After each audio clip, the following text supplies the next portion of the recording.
मोठ्या प्रमाणात शेतकऱ्यांची अशी मागणी आहे की लाडक्या बहिणीला ज्या पद्धतीनं तिसरा हप्ताही मिळतोय, मात्र शेतकऱ्याची नुकसान भरपाईचा विषय आहे आपल्याला काही माहिती नाहीये.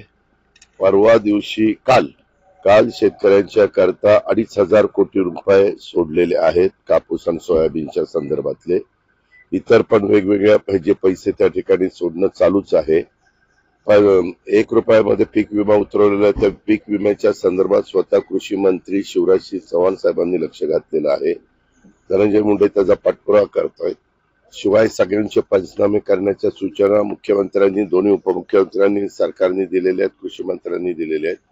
मदत पुनर्वसन विभागाला पण सांगितलेलं आहे की एनडीआरएफ एसडीआरएफच्या नॉर्म्स प्रमाणे ह्या सगळ्या गोष्टी तातडीनं झाल्या पाहिजेत आणि त्या प्रकारे ते काम चाललेलं आहे. जर कुठं आता कालच्या कॅबिनेटलाच आम्ही 2,500 कोटी रुपये अकाउंटला पण जमा झाले. काही काही ठिकाणी केवायसीचा काही प्रश्न येतोय असं मला काल इथं काहींनी सांगितलेलं. मी आज रात्री मुंबईला जाणार आहे. उद्या त्याच्या संदर्भामध्ये किंवा दुपारी कधी मला ऑफिसरचं वेळ म्हणजे फोनवर बोलता येईल त्यावेळेस मी त्यांना बोलेन आणि त्या सूचना देईल. हे अफवा आहे. सातत्याने महिंद्रा कंपनीने पण ते सांगितलं. काय झालंय, जशी जशी निवडणूक जवळ यायला लागलेली तसं तसं विरोधक सातत्याने ही कंपनी जाणार आहे, ती कंपनी जाणार आहे. तुम्हाला टीव्हीच्या काही माध्यमामध्ये जाहिराती पाहायला मिळत असतील की कुठली कुठली कंपन्या आपल्याकडे येतात. परवा देखील व्हिडिओ कॉन्फरन्सिंगच्या द्वारे जे काही पंतप्रधानांनी महाराष्ट्रातले महत्वाचे प्रोजेक्टची भूमिपूजन, उद्घाटन आणि पुण्याच्या मेट्रोला हरी झेंडी दाखवण्याचं काम केलं, त्यामध्ये देखील त्या प्रोजेक्टचा उल्लेख आहे. उलट किर्लोस्कर टोयोटा कंपनी जी बेंगलोरला आहे, त्यांची पुढची जे काही विस्तार करतायत तो विस्तार ते संभाजीनगरला करतायत. JSW हे 40,000 कोटी रुपयाची गुंतवणूक आपल्याकडच्या बाबतीमध्ये करतायत. अनेक ठिकाणी गुंतवणूक. परवा अमरावतीला मोठ्या प्रमाणावर त्याच्याबद्दलचं भूमिपूजन झालंय.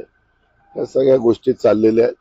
पण आता मुद्दे कुठले राहिले नाही म्हणून असे काहीतरी मुद्दे दाखवायचे की ज्याच्यातनं सहानुभूती मिळवण्याचा प्रयत्न करायचा किंवा आम्ही काहीतरी वेगळं करणार आहोत हे दाखवण्याचा प्रयत्न करायचा. सर, गडकरी साहेबांनी निधीबाबत बोललेले आहे. लाडक्या बहिणीच्या निधीबाबत काय निधी जो आहे उद्योगांचा निधी, गुंतवणूकदार उद्योगाचा निधी आहे तो निधीवर अवलंबून. नाही, गुंतवणूकदार हा सरकार त्यांना जमीन देतं, पाणी देतं, वीज देतं, इन्फ्रास्ट्रक्चर करून देतं आणि इतर सवलती देतं. त्या सवलती कुठल्या?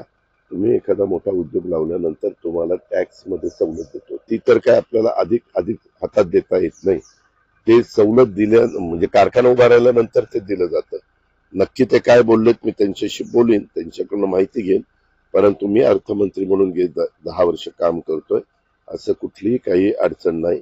अडचण असली तर आम्ही ह्या गोष्टी केल्याच नसतात. जे आम्हाला शक्य होतं त्याच गोष्टी ह्या योजनांद्वारे करण्याचा प्रयत्न केला.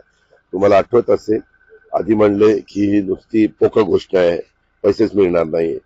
पहिल्या हप्त्याचे पैसे मिळाले नंतर 2 हप्त्याचे जुलै ऑगस्ट. मग म्हणले अरे अरे अरे पैसे लवकर काढून घ्या, लवकर काढून घ्या, परत पैसे घेऊन जातील तुमचे. असं जोरात उठवलं. नंतर त्यांच्यातले काही जण म्हणले ही योजना आम्ही सरकारमध्ये आल्यानंतर बंद करणार, ही योजना काही कामाची नाही. अशा पद्धतीनं जी योजना आज राज्यामध्ये महिला वर्गात सगळ्यात लोकप्रिय गरीब महिला वर्गामध्ये झालेली आहे, त्याच्याबद्दल सतत काही ना काही टीका टिप्पणी चालू आहे. पण आम्ही टीका टिप्पणीकडे लक्ष देत नाही. आमची जनसन्मान यात्रा सगळीकडे सुरू आहे. काल देखील आम्ही कॅबिनेट करून इकडे आलो. मी आणि धनंजय मुंडे, संजय बनसोडे इथंच होते आणि आम्ही फिरलो, म्हणजे उदगीरमध्ये त्या ठिकाणी फिरलो. रात्री उशिरापर्यंत फिरत होतो. लोकांचा रिस्पॉन्स मिळत होता, सर्व घटकातल्या लोकांचा मिळत होता. एकच झालं, मी संजय बनसोडेंना सांगितलं होतं की मी जवळपास 4 वाजता येईल. तर महिला लवकर आल्या होत्या. त्या जेव्हा महिला कंटाळल्या होत्या कारण मला राखी बांधत असतानाच ते म्हणत होत्या की दादा आम्ही फार लवकर आलो. गावातनं पेठेतनं फिरत असताना लोकांचा प्रतिसाद मिळत होता. ह्या शहरामध्ये लोकप्रतिनिधी या नात्याने ह्या मतदारसंघात सर्व घटकाला न्याय देण्याचा प्रयत्न आणि विकास करण्याचा प्रयत्न केला गेलाय. तुम्ही पत्रकार आहात, तुम्हालाही माहितीये की पूर्वी उदगीरमध्ये किती कामं झाली होती आणि या 5 वर्षात, 1 वर्ष विरोधी पक्षात, 1 वर्ष आमचं करोनामध्ये गेलं, 3च वर्ष मिळाली तरी तिथलं तहसीलदार कार्यालय, प्रांत कार्यालय, तिथली प्रशासकीय बिल्डिंग, आता बारच्या करता म्हणजे वकिलांच्या करता बांधण्यात येणारी 1 कोटीची इमारत, वेगवेगळ्या घटकाकरता उभ्या केलेल्या इमारती, पंचायत समितीची इमारत, पोलिसांच्या इमारती, राहण्याच्या इमारती, रस्त्याची कामं, डिवायडरची कामं, ही झालेलीच हे निर्विवादपणे तुम्हालाही मान्य करावंच लागेल.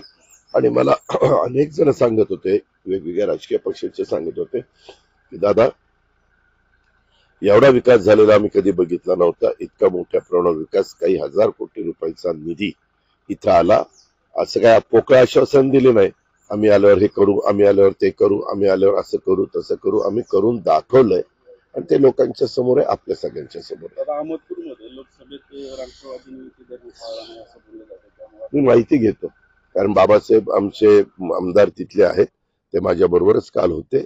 आता हा असं म्हणला तर तसं म्हणला, मी तुम्हाला स्पष्ट सांगतो, मी तुम्हाला सकाळी 7ला वेळ दिली आणि मी सांगितलं होतं की मी बोलेन. तुम्ही काय करता, हा अमका असं म्हणला, त्या तमक्याला म्हणण्याला काय अर्थ आहे? मी काय म्हणतोय, मी विकासाचं बोलतोय, मी केलेल्या कामाचं बोलतोय, मी आज इथं जे उभं राहिलं त्याच्याबद्दल बोलतोय. उद्याच्या काळामध्ये ह्या योजना चालू ठेवण्याच्या करता पुन्हा महायुतीचं सरकार आपण आणावं अशी विनंती मी मतदारांना करतोय, माझ्या मायमाऊलीला करतोय, माझ्या बहिणींना करतोय. आमचा पॉझिटिव्ह अप्रोच. मी काल भाषण ऐकलं असेल, एकाही विरोधकावर टीका केली नाही. मला टीका करण्याचं कारणच नाही. आमच्या इतक्या वेगवेगळ्या प्रकारच्या योजना आहेत. केंद्रामध्ये तिसऱ्यांदा नरेंद्र मोदी साहेबांचं सरकार आलंय, त्यांच्या सरकारचा पण आपल्याला फायदा राज्याला त्या ठिकाणी करून घ्यायचा आहे, तेही देतात. 100 दिवसात मी तुम्हाला लिस्ट दाखवतो. आपल्या इथं वाढवण बंदर 75,000 कोटीचं झालं की नाही, पाऊण लाख कोटीचं, म्हणजे भूमिपूजन होऊन कामाला सुरुवात. आपल्याकडं तिथं वंदे भारत ट्रेन सुरू झालं की नाही, आपल्याकडे नॅशनल हायवे सुरू झाले की नाही, आपल्याकडे वेगवेगळ्या भागामध्ये मोठी गुंतवणूक येणार आहे त्याच्याबद्दलच्या भूमिपूजन झाली की नाही, आपल्याकडे काही भागात मेट्रोचे पुढचे टप्पे झाले की नाही. अशा पद्धतीनं अनेक कामं.